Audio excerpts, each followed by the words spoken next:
Mateo Rivera, a young man accused of grand theft auto and alleged cartel ties, stands trial in Mexico City. Seemingly another name on the docket. However, unlike other defendants, Mateo possesses a deep understanding of the legal system, inherited from his late father, a defense attorney.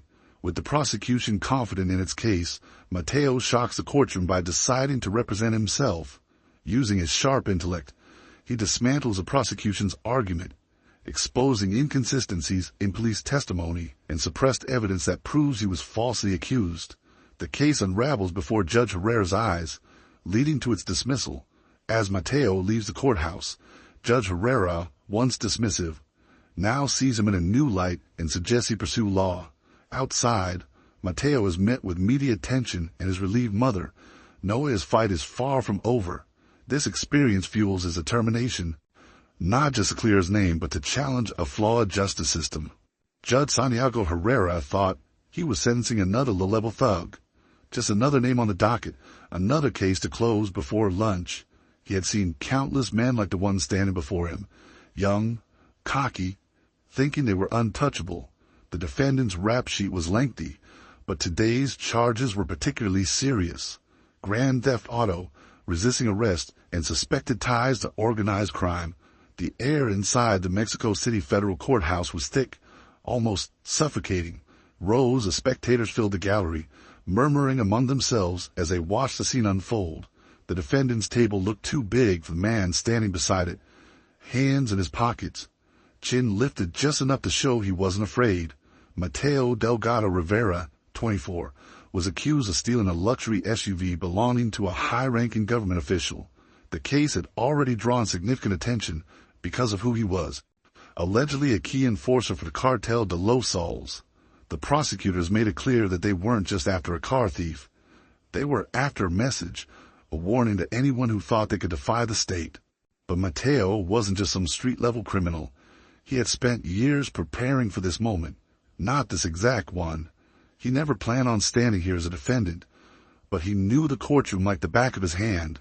While other kids memorized soccer stats, he memorized legal codes. While his friends played video games, he replayed court proceedings in his head, analyzing every detail. His father, Hector Rivera, had been a defense attorney before he was gunned down in front of their home. Mateo grew up listening to the stories his father used to tell. The corruption, the deals made in dark rooms, how justice was never really about the truth, but about who had the better strategy.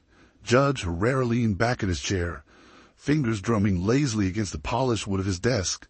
He peered down Mateo over the rim of his glasses, his lips twisting into something between a smirk and a sneer. "You think you're some kind of legal expert?" His voice carried dry amusement. "This is a debate club, kid." A few chuckles rippled to the courtroom. The bailiff, the stenographer, even the prosecutor, they were all in on the joke. Mateo didn't flinch. He wasn't laughing. He had spent too many years studying trials not to see the cracks forming before the courtroom even realized they were there. Still, he stayed silent, watching, waiting.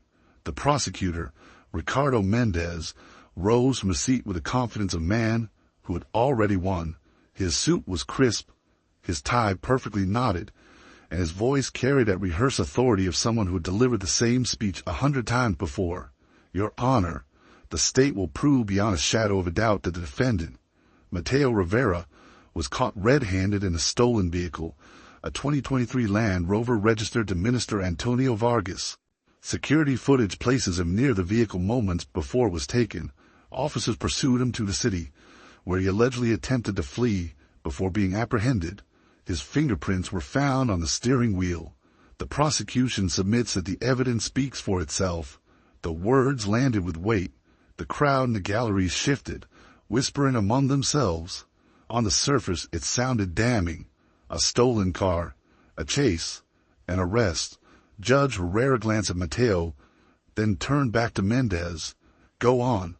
Mendez walked toward the jury box, his polished shoes clicking against the floor. "The defense may try to convince you this was all a misunderstanding, that Mr. Rivera is some unfortunate victim of circumstance." He turned, locking eyes with Mateo for the first time. "But let's be honest, what kind of victim runs in the police? The tension in the room thickened. Herrera leaned forward, resting his chin on his hand. Mateo didn't blink. Mendez continued, flipping through a stack of papers. Your Honor, I have here the testimony of Officer Daniel Cruz, who personally witnessed a defendant behind the wheel before he attempted to flee. The arrest was made by the book. Herrera exhaled through his nose, nodding. Sounds straightforward to me. And for most people in the room, it probably did. But Mateo saw the cracks. He always did. The judge tapped his gavel lightly. Let's hear the defense's response. He turned to the defense attorney, a public defender named Isabel Cruz, who had barely said 3 words in stepping into the courtroom. She stood up, shifting nervously. Your Honor, my client. Mateo placed a hand on her arm, a silent request. She hesitated, then sat back down, and for the first time, Mateo spoke. I'll be representing myself, Your Honor. The room went completely silent. Herrera stared at him, clearly amused. You're what? Mateo's voice was calm, steady. I'll be defending myself. A murmur spread through the courtroom. The bailiff's eyebrows shot up. Mendez's smirk faltered for just a second before he allowed a sharp laugh. This should be interesting. But no one was laughing when Mateo took his first step forward, because everything was about to change. He adjusted his stance, hands still in his pockets, letting the silence stretch just a little longer, long enough to make them uncomfortable. Then finally he spoke. Your Honor, before I begin, I'd like to confirm something with the prosecution. Mendez raised an eyebrow, crossing his arms. Go ahead. You said Officer Daniel Cruz personally saw me behind the wheel before I was arrested, correct? Mendez exhaled sharply. That's right, and that testimony is written in his report. Of course it is. Mateo nodded, then turned to Judge Herrera. Your Honor, I move to dismiss that testimony as evidence. Herrera squinted at him. On what grounds? Mateo pulled his hands from his pockets for the first time and gestured toward the prosecution's table. Because Officer Cruz never saw me in that car. In fact, he wasn't even on duty when the chase began. A flicker of confusion crossed Mendez's face. What are you talking about? Mateo took another step forward. Your Honor, if the court allows, I'd like to submit a request to verify Officer Cruz's GPS logs from that night. If his report says he witnessed me in the vehicle, then it should match his location history. But he let the word hang in the air. I have a feeling it won't. Now the murmurs in the gallery grew louder. Herrera frowned, glancing toward Mendez. Counselor, Mendez cleared his throat, his jaw tightening. That report was filed by an officer of the law.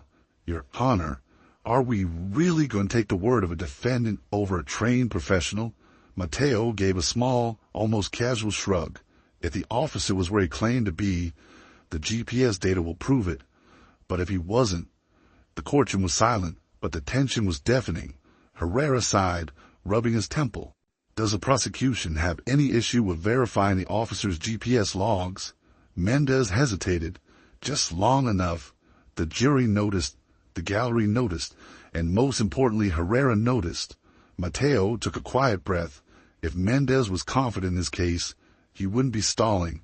The case was beginning to crumble, and Mateo wasn't finished yet, because the next thing he was about to say would change everything. Your Honor, I'd like to enter into evidence an official statement from the owner of a vehicle. Herrera frowned. The owner? Mateo nodded. Yes, Minister Antonio Vargas provided a statement to police that, for some reason, was never submitted in the prosecution's filings. And I think I know why. Mendez's jaw clenched. He knew exactly what was coming. Mateo pulled out a printed transcript and read aloud.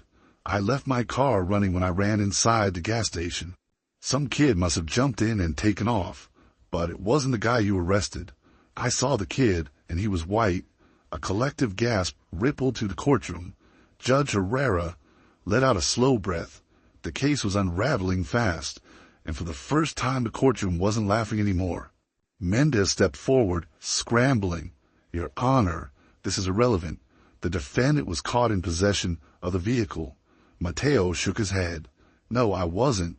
His voice didn't rise, but it cut through the courtroom with sharp precision. I was arrested blocks away from where the vehicle was abandoned, Walking home after getting food with my friends. I was in the car. I wasn't near the car. I wasn't running from anything. The only thing tying me to this case is bad police work and assumptions. Judge Herrera let out a slow breath, rubbing his temple. He could feel the weight of the room shifting, the entire trial slipping through his fingers. Mendez was stiff, his face flushed. The jury had stopped looking at Mateo like a criminal. Now they were looking at him like someone who had just exposed something rotten. Mateo turned back to the jury. His voice was steady, but it carried weight. The real suspect got away that night. The officers found a brown-skinned man in the same general area and decided that was close enough. That's what this case is really about. Silence. Herrera cleared his throat and adjusted his glasses. Does the prosecution have anything further? Mendez hesitated, gripping his notes like they might somehow save him. But they wouldn't. He had nothing left. No, Your Honor. Judge Herrera exhaled. He looked at Mateo for a long moment, then glanced at the jury. Finally, he leaned forward and spoke the words that would stay with everyone in that room. Case dismissed. A beat of stunned silence. Then chaos. Half the courtroom erupted, some in disbelief, some in quiet relief. The gallery stirred, reporters scribbling in their notebooks. Mateo didn't move right away. He let the moment settle, let the reality sink in for everyone. Judge Herrera still gripped his gavel, staring at him with an unreadable expression. There was something in his eyes that hadn't been there before. Recognition, maybe even regret. Mateo met his gaze, then turned to leave. But just as he reached the door, the judge spoke again. Mr. Rivera. Mateo stopped but didn't turn. Herrera hesitated, then finally said, "You should consider law school." Mateo smirked. He didn't need to consider it. He was already on his way. Outside the courthouse, the air was thick with voices. Reporters swarmed the steps, their cameras flashing, microphones thrust forward like weapons. Mateo, did you know the judge would dismiss the case? What are you going to do next? How does it feel to outmaneuver a seasoned prosecutor? Mateo pulled his hoodie over his head, ignoring the questions. He wasn't interested in the spectacle. This wasn't about proving how smart he was. This was about something bigger. His mother, Isabel Rivera, was waiting for him at the bottom of the steps. Her arms were crossed, her face unreadable. For a long moment she just looked at him. Then finally she shook her head and let out a breath. "Boy, you scare me half to death." Mateo chuckled, scratching the back of his head.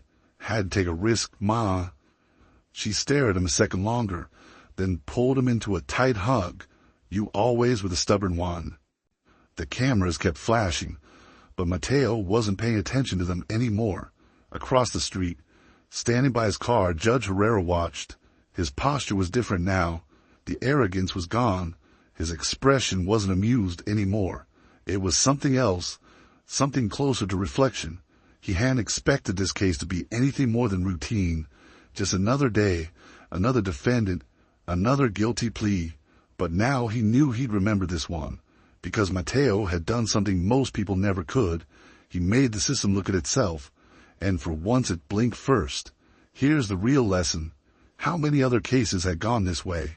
How many people have been convicted not because of evidence, but because of bias, because of shortcuts, because the system cared more about closing cases and finding the truth? Mateo had the knowledge to fight back. But what about the ones who didn't? This wasn't just about one case. It was about all of them. He knew what he had to do next. This courtroom wouldn't be the last one he stood in. But next time, he wouldn't be the defendant. He'd be the attorney. And when that day came, he wouldn't be the only one. If this story made you think, even for a second, then share it. The justice system is built on laws, but it's run by people, and people can change. But only if we make them.